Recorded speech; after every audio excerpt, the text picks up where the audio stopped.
pays voisins. C'est pas normal.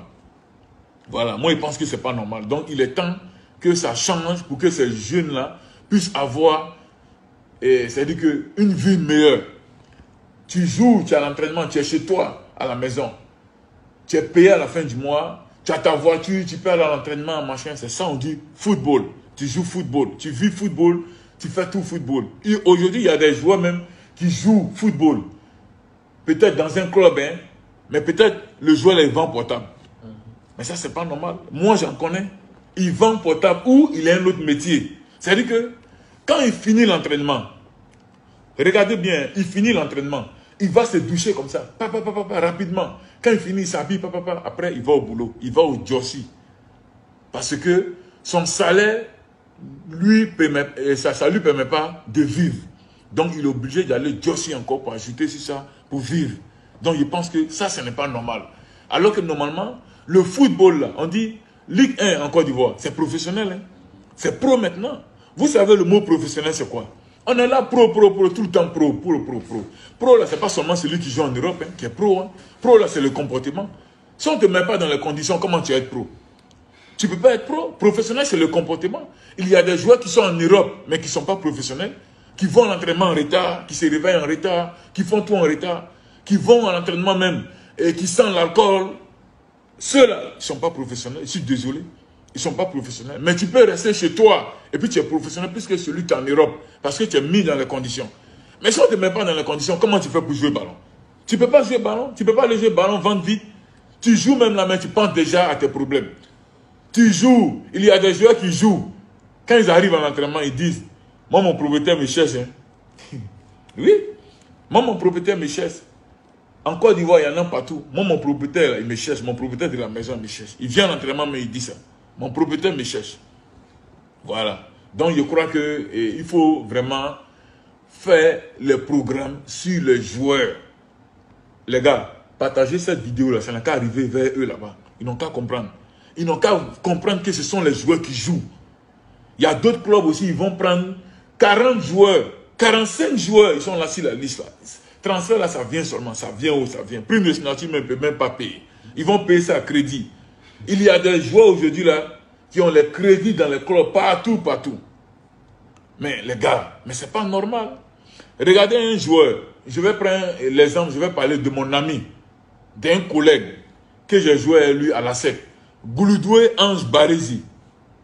Gouloudoué Ange Barézi, défenseur central, ex-défenseur central de l'ASEC Mimosa. Grand défenseur, je vous dis, quelqu'un qui joue avec le cœur, mais qui a son comportement, qui a un comportement à lui.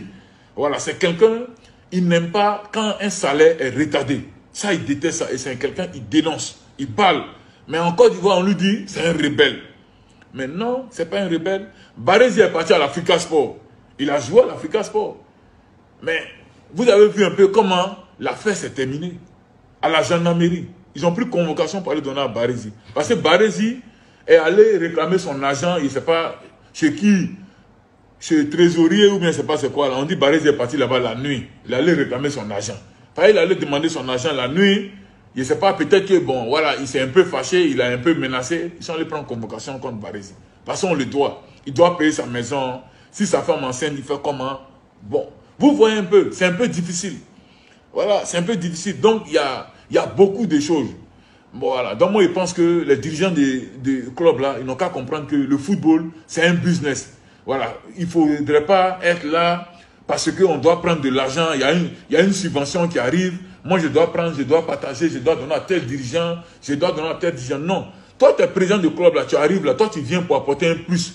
Parce que toi, tu viens, tu as une entrée d'argent déjà qui te permet de pouvoir gérer ce club-là. Sans la subvention. Voilà, si c'est le cas, là, ton club là, va progresser. Mais non, un dirigeant, un président qui vient s'asseoir, il attend seulement la subvention. Alors que lui-même, il n'a pas d'entrée, mais la subvention, ça rentre dans sa poche et ça ne sort pas. Les joueurs là vont manger quoi? Hein? Les joueurs là mangent quoi? Donc, tant qu'il n'y a pas d'abali là, si les joueurs ne d'abattent pas là, comment ils vont faire pour courir? Aujourd'hui là, le football là, si tu as trop joué là, peut-être, si tu as la chance, c'est 12 ans, 13 ans de carrière. Si tu as la chance, tu pars dans 15 ans. Ça dépend de comment tu vis. Mais sinon, c'est 10 ans de carrière. Il y en a, ils n'ont pas eu 10 ans. Ils ont arrêté, ils n'ont pas de diplôme. Ils font comment? Dites-moi, ils font comment?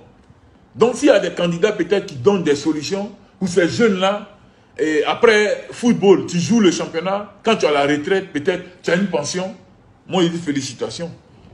Voilà, je dis félicitations parce que dans le football, il n'y a pas de retraite. Vous-même, vous le savez, les joueurs sont attendus peut-être presque partout au tournant. Quand tu joues au football, là, tu as attendu au tournant. Quand tu joues, là, on dit non, lui là, après quand il va finir de jouer, est-ce qu'il va avoir l'argent? Est-ce qu'il va s'en sortir? C'est difficile, les gars. Donc, libérer ces enfants-là, ils vont jouer le football et ils vont manger. Ces enfants-là peuvent rester à Abidjan, jouer le championnat ivoirien, être mieux payés et puis réaliser dans les pays. Ça, c'est clair. Ça, c'est clair. Pourquoi dans les pays voisins à côté, même le Ghana, mais attends, c'est incroyable. C'est incroyable. Moi, j'étais à, j'étais à la CEP Mimosa. Quand j'ai fini mon contrat, il y a l'Ashanti Kotoko, je dis bien Ashanti Kotoko de Ghana. Ils m'ont fait une proposition. Hein? La proposition est venue par Bernard Sirima, celui qui m'a fait partir en Belgique. Il est actuellement à Abidjan. Kotoko est rentré en contact avec lui, mais la prime de signature qu'ils m'ont proposée, j'ai dit, mais c'est pas possible. Un pays voisin qui est là, tu pars là-bas, là même 40 000 $, 50 000 $, ils vont te payer. Moi, je vous le dis, 40 000, 50 000 $. Ils vont te payer ça à la signature.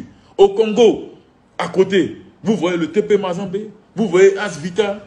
Il y a des clubs qui sont prêts à payer 30 à 40 000 $ pour une prime de signature pour un seul joueur. Je dis bien au Congo, Kinshasa, ici à côté. Pourquoi ne pas faire à côté? C'est-à-dire que chez nous ici à côté, pourquoi on ne peut pas faire? C'est qu'il y a un problème. Donc moi je pense que ce n'est pas possible. Donc faut pas, on va s'étonner que ces enfants-là, même, comme on appelle ça même, peut-être, prennent des risques pour monter dans les bateaux pour aller en Europe, pour aller se chercher. Faut pas qu'on soit étonné.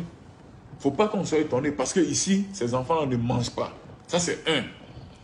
Voilà, ces enfants-là ne mangent pas. Donc, ils pensent que, on dit, donner ce qui appartient à César. Donner. Ces enfants-là sont venus jouer. Il faut bien nourrir ces joueurs. Donc, encore une fois, le président du club, avant de prendre une décision de voter qui que ce soit, demandez l'avis de vos joueurs.